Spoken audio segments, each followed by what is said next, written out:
दोस्तों कुछ दिन पहले मैं आप लोगों को एक वीडियो के माध्यम से बताया था कि किस तरीके से डैसॉल्ट एविएशन भारत को राफेल एयरक्राफ्टों के सोर्स कोड देने को लेके इच्छुक नहीं है। बेसिकली दोस्तों डैसॉल्ट एविएशन अगर सोर्स कोड नहीं देता है तो भारत को राफेल एयरक्राफ्टों में अपने स्वदेशी हथियारों को इंटीग्रेट करने में काफी मुश्किल आएगा और हर एक हथियार के लिए भारत को डैसॉल्ट एविएशन से अनुमति लेना पड़ेगा या फिर कहे तो डैसॉल्ट एविएशन के साथ ही मिलकर इन हथियारों को इंटीग्रेट करना पड़ेगा। हालांकि दोस्तों इन सोर्स कोड को लेके अभी भी भारत और फ्रांस के बीच में बातचीत चल रहा है और एक्सपेक्ट किया जा रहा है कि सभी इशू सॉल्व हो जाएगा और भारत को आखिरकार यह सोर्स कोड मिल जाएगा। पर इस दरमियान और एक बड़ा खबर आ रहा है और दावा किया जा रहा है कि सोर्स कोड को लेके हाल ही में ही रशिया की तरफ से एक ऐसा ऑफर भारत के सामने रख दिया गया है जो कि अमेरिका को काफी बड़ा झटका देगा। रिपोर्ट में क्लेम किया जा रहा है कि रशिया अपने सुखोई Su-57 एयरक्राफ्टों के सोर्स कोड भारत को देने के लिए तैयार है और अगर यह सही होता है तो 5th जनरेशन फाइटर एयरक्राफ्टों के रेस में रशिया के जो सुखोई Su-57 एयरक्राफ्ट है ये अमेरिका के F-35 एयरक्राफ्टों से एक कदम आगे चला जाएगा।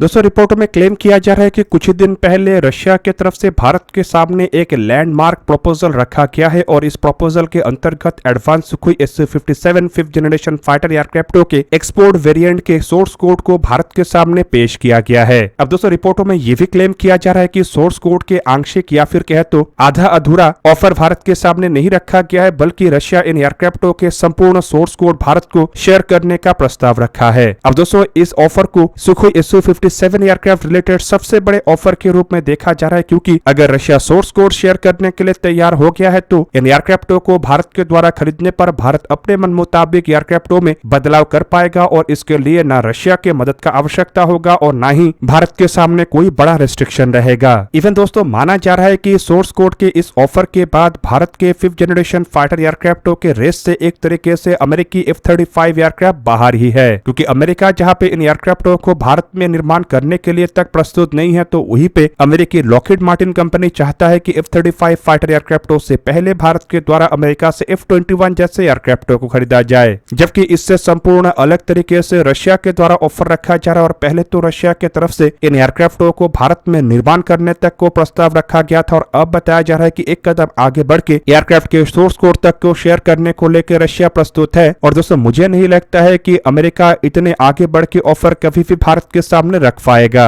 वैसे दोस्तों अगर देखा जाए तो भारत की तरफ से अभी तक कभी भी ऑफिशियली 5th जनरेशन फाइटर एयरक्राफ्टों को खरीदने को लेकर कोई बात नहीं रखा गया है और एयरफोर्स और मिनिस्ट्री ऑफ डिफेंस की तरफ से लगातार यही कहा जा रहा है कि AMCI भारत का पहला 5th जनरेशन फाइटर एयरक्राफ्ट होगा और भारत AMCI एयरक्राफ्टों को लेकर किसी तरीके का कोई कॉम्प्रोमाइज नहीं करेगा। जबकि 5th जनरेशन फाइटर एयरक्राफ्टों को लेकर चाइना और पाकिस्तान के बीच में जिस तरीके का गठबंधन बन रहा है उसे देखते हुए कुछ एक्सपर्टों का मानना है कि भारत को AMCI एयरक्राफ्टों के लिए 10 साल का जो इंतजार है उसे कम करना पड़ेगा और इस 10 साल के गैप को फिल करने के लिए भारत को विदेशों से 5th जनरेशन फाइटर एयरक्राफ्ट खरीदना पड़ सकता है। और दोस्तों इस मौके का फायदा अमेरिका और रशिया दोनों ही उठाना चाहता है और दोनों ही अपने 5th जनरेशन फाइटर एयरक्राफ्टों को भारत को बेचना चाहता है क्योंकि दोनों देशों को ही पता है कि भारत का मार्केट इतना बड़ा है कि अगर भारत अपने मिनिमम जरूरतों को लेकर भी ऐसे एयरक्राफ्ट खरीदता है तो कई बिलियन डॉलर का डील मिलेगा। ऐसे में दोस्तों अमेरिका के F-35 नो डाउट दुनिया के सबसे ताकतवर तरीन stealth 5th generation fighter aircraft है, लेकिन अगर रशिया के सुखोई Su-57 को देखा जाए तो ये भी कोई कमजोर तरीन एयरक्राफ्ट नहीं है और इन एयरक्राफ्टों को रशिया के सबसे बेस्ट फाइटर एयरक्राफ्ट के रूप में देखा जाता है और रशिया इन एयरक्राफ्टों को वेस्टर्न प्लेटफॉर्म को काउंटर करने के लिए ही बनाया है। सुखोई Su-57E का टॉप स्पीड मार्क 2 और कॉम्बैट रेडियस करीब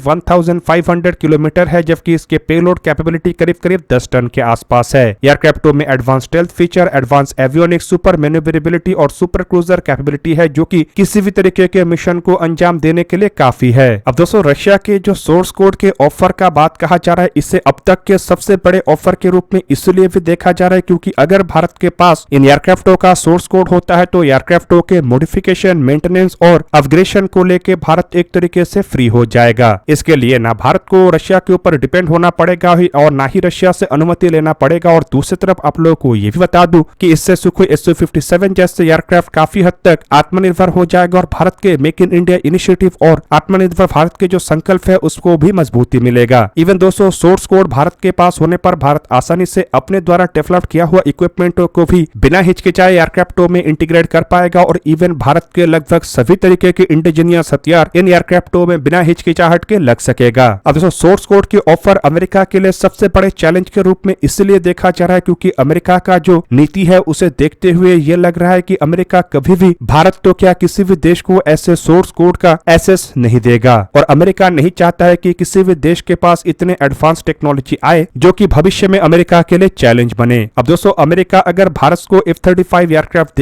दे भी देता है तब भी इसका कंट्रोल अमेरिका अपने ही हाथ में रखेगा और इसी वजह से मेरा मानना यह है कि अगर भारत को थोड़ा कमजोर एयरक्राफ्ट भी मिलता है तब भी अमेरिकी एयरक्राफ्टों के तहत आगे नहीं बढ़ना चाहिए क्योंकि अगर भारत अमेरिका के हथियारों के ऊपर डिपेंडेंट हो जाएगा तो बाद में अमेरिका भारत को डिक्टेट करने का प्रयास करेगा। ऊपर से दोस्तों खाली अमेरिका के ये डिक्टेशन ही भारत के लिए F-35 एयरक्राफ्टों के रास्ते में सबसे बड़ा बाधा नहीं है बल्कि एक और बड़ा बाधा है F-35 एयरक्राफ्टों की कीमत और इसको लेके आने वाले लॉजिस्टिकल इशू। आप लोगों को पता ही होगा कि करंटली इंडियन एयरफोर्स के बेड़े में ऐसा कोई भी फाइटर एयरक्राफ्ट नहीं है जो कि अमेरिकी ओरिजिन हो। इवन देखा जाए तो ऐतिहासिक रूप में भारत के द्वारा अमेरिका के फाइटर एयरक्राफ्टों का इस्तेमाल नहीं किया गया है, तो ऐसे में अमेरिकी एयरक्राफ्टों में इस्तेमाल होने वाले हथियारों को लेके और ना ही लॉजिस्टिक को लेके भारत के पास किसी तरीके का कोई सुविधा है। अब दोस्तों F-35 एयरक्राफ्टों के यूनिट कॉस्ट भी करीब करीब बताया जा रहा है 100 से 110 मिलियन डॉलर के आसपास होगा। मतलब ये एक बहुत ही महंगा एयरक्राफ्ट है और एयरक्राफ्टों के साथ अगर भारत इसके एसोसिएटेड इक्विपमेंट और इसमें इस्तेमाल होने वाले हथियार मेंटेनेंस और ट्रेनिंग को भी परचेस करता है तो कुल मिला के ये जो कीमत है 200 मिलियन डॉलर या उससे भी अधिक हो सकता है। जबकि सुखोई Su-57 एयरक्राफ्टों के यूनिट कॉस्ट करीब करीब 80 मिलियन डॉलर के आसपास